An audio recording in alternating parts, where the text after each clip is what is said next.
It's co-main event time here at UFC Vegas 94. So without further ado, we've got a fight that's going down in the middleweight division, guys. And it's the Iron Turtle, Jun Yong Park, against Brad Tavares. I don't know if Brad Tavares has a nickname. I got to check that out. Let's see if I got to give my guy Brad a nickname. No, he doesn't have one. Bam Bam Brad Tavares. How about that, right? I think Brian Barberena is no longer in the UFC, so we're going to borrow that, Brian, if you don't mind. We got Bam Bam Brad Tavares, and this is a fun one, guys. Is it a UFC co-main event? In my mind, not really. And that's no disrespect to either gentleman. I respect their work. I appreciate what they've done for the sport. You know, Brad Tavares has been around a very long time. Jun Yong Park, a fun guy, always goes out there to put on a scrap, puts on for grappling sometimes, puts on for boxing other times, you know, goes out there, takes crazy knockouts, gives crazy finishes late in the fight as well. He's a fun guy, you know. And on the Brad Tavares side, I mean, he's an anomaly. Sometimes Brad Tavares fights just make no sense, right? He's like one of the only guys. I think Sean Strickland did it as well. Maybe it's just something in the water at Extreme Couture, but basically nobody could survive, you know, 2-3 rounds with Dricus du Plessis, right? Everybody was getting finished. Everybody's getting finished. Brad Tavares, I bet Dricus du Plessis plus money, plus 108. I'm thinking to myself, man, I'm all cool in the game, got a great position. Then I have the fight not to go the distance, similar price. And of course, the fight goes the distance, right? Brad Tavares, tougher than an old leather boot. But you're definitely seeing some chin regression from our guy, Brad Tavares. You know, he got knocked out, excuse me, by Robo. Excuse me. That's the end of that. We're done sneezing now. But he got knocked out by RoboCop, right? And that was his most recent fight. Prior to that, he beat Chris Weidman. And that was a fight where I had said right from Jump Street, I was like, man, what a terrible fight to give Chris Weidman. Like, it just felt like they were doing him absolutely no favors with that matchup, right? Brad Tavares is what? An elite anti-grappler. If Brad Tavares has been one thing throughout his entire UFC career, it is an elite anti-grappler. Want to know how I know? First of all, he's had 24 UFC fights, guys. He's not been submitted one time. 0 submission losses in 24 UFC fights, 0 submission wins, right? He's not going to look for his own submissions. But when you look at Brad Tavares, guys, he is a purely stand-up fighter. And most of the time he's doing points, right? He's like, I'm out here to land more punches than you over the course of the fight. However, he's not immune to the knockout. 2 wins by knockout in his career, 5 losses via knockout. And you may be saying to yourself, Liam, 5 losses via knockout, that's terrible. And it's not great. But what I think we can also acknowledge is when you have X amount of UFC fights, right? 24 UFC fights, where your game plan is to stand in front of the guy and strike, that, like, eventually you're going to get knocked out a bunch of times, right? Especially if it's middleweight, where it's 185 pounds. Now let's go through the Rolodex of guys that knocked him out. Gregory RoboCop Rodriguez, if I'm not mistaken, is on a 6-fight win streak. I'm definitely wrong about that. He's on a 2-fight win streak. He lost to Bruno Ferreira, but in his UFC career, he's 6-2. That's what I was thinking of. So 6-2 in the UFC, that's a quality loss. Then he loses to Bruno Silva. Not a great loss, right? Bruno Silva's 4-5, but you can give some context to some of those losses, right? Loses to Sharamagomedov. Sharamagomedov's being protected by the refs, the officials, everybody. He won that fight, but still not a great look. Then, you look at the other losses he had. He was wrong done in the Chris Weidman fight. They gave him Brendan Allen. That was a tough fight for him, and he almost knocked him out, by the way. And then he beat Brad Tavares. That's his only win in his last 6 fights. So that's a little bit concerning for Brad Tavares. However, it's still understandable. You know, you get knocked out in the first round. It's a little bit of an early stoppage, but also, you know, he was getting battered there. Then the du Plessis fight, right? He got beat up, but he was able to make it the distance. He was able to compete a little bit in that fight. So nothing to hang your head about there. That's the world champion. Beat Omari Akhmedov.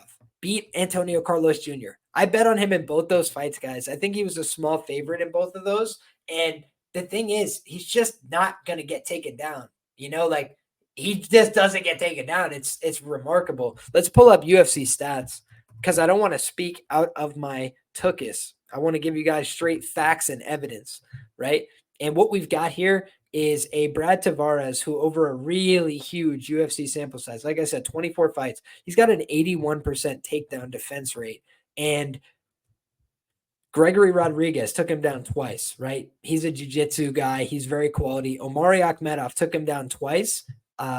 Antonio Carlos Jr. took him down one time. He outlanded both those guys by 20 strikes, 30 strikes. Like, he's making sure that he puts a little bit of a distance between himself and his opponents. He got taken down 3 times by Elias Theodoro, once by Caio Magalhães. These are way back in 2017, 2016. So basically, since 2016, the guys that, or excuse me, let's say since 2018, just for simplicity's sake, since 2018, he's given up 5 takedowns, and they were to Antonio Carlos Jr., he beat him, Omari Akhmedov, he beat him, and Gregory Rodriguez, who, that's a tough opponent, right? Gregory Rodriguez went out there and beat both these guys. So when you look at Jun Yong Park on the other side, let's talk about his resume. 7-3 in the UFC. So does he have as much tenure? No. But is he a problem? Yeah, he has been a problem for a lot of guys. And his last fight, he lost a split decision to Andre Muniz. Not a great look, right? I can't remember the fight too well, so I don't want to speak too much on it. Let's go look at the stats for that fight. 11 takedowns for Andre Muniz to 0, 14 strikes to 27. So really gross fight from what it sounds like. Sounds like a real Andre Petrosky out there. And looking at this one, it's the fights previous, right? The Albert Duraev fight. Honestly, Duraev just looked like he didn't want to be in there from the jump. Didn't love to see that, right? The Dennis Talulian fight. Dennis Talulian has not been very impressive in the UFC. Joseph Holmes, same exact thing could be said. The Eric Anders fight, guys. I bet a lot of money on Jun Yong Park that night. I think we got lucky there. That was a very close fight. I'd have to rewatch it to know, but that was a super close fight. And it's one of the times where it teaches you a lesson about laying the big chalk. Yeah, sometimes it wins, but you won't feel good about it. You will feel, a puckering of the highest order, as well as, a lot of discomfort, knowing that it could have easily went the other way. So a split decision at big chalk prices. I learned my lesson there a little bit about Jun Yong Park. Is he a good fighter? Yes. Can he go out there and lose fights that he should win? Absolutely. Guys, from a stamina standpoint, he's a cardio guy. He's I'm going to go out there and push the pace. But if you damage him, like Gregory RoboCop Rodriguez, he slows down. And that's something that we want to take note of. In addition to that, when he goes out there, he typically wants to push that wrestling and that grappling game plan. Let's go ahead and look. He's got a 50% career takedown accuracy, but we saw Andre Muniz, who's a big physical guy, get 11 takedowns, right? Then you see Albert Duraev get the only takedown of their matchup. The guys he's taking down, Dennis Talulian, can't wrestle a lick. Joseph Holmes, not very physically strong at all. Eric Anders got the only 3 takedowns of the fight against him.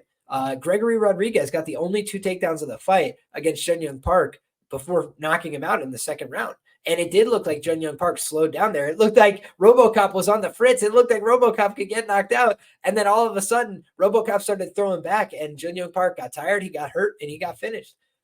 So it's something to keep in the back of our mind. Then he beats Tafan Nchukwi, who's not very high level. He beat John Phillips, who's not very good at all. And he beat Marc-Andre Barriault, who that's a pretty solid win. I'll give him that. But I still think that MAB just didn't know how to wrestle, and I think he had cycled off the good drugs at that point. So when I'm looking at this matchup, I like both these guys, but I think Jun Yong Park is at his best when he can go out there and wrestle these guys. And I don't think he could wrestle Brad Tavares. So I think this is probably going to end up being a close stand-up fight, maybe like Muslim Salikov and Santiago Ponzinibbio. And if that ends up being the case, I just would not be surprised to see Brad Tavares get his hand raised here. Competitive fight. But for me, I got to really think about this one, because I could see Jun Yong Park finding the chin of Brad Tavares. Brad is there to be hit, but I don't know. This is a tricky one. MMA Hedge Fund says, keep it between us, fellas, but make some money on that Tavares plus 3.5 point spread. That's hitting. This should be a pick 'em. I'm with Brad. Fair play.